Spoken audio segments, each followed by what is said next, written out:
I'm Professor Muhammad Ali Al-Momani from the Industrial Engineering Department at Jordan University of Science and Technology.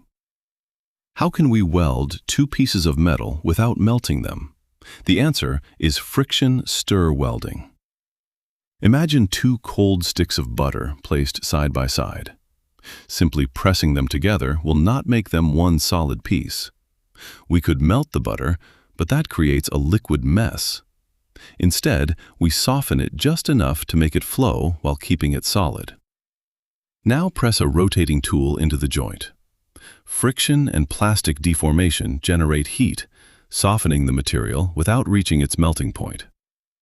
As the rotating tool moves along the seam, the softened material flows around it and mixes material from both sides.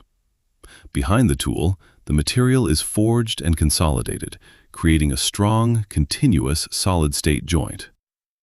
No melting means there is no solidification step.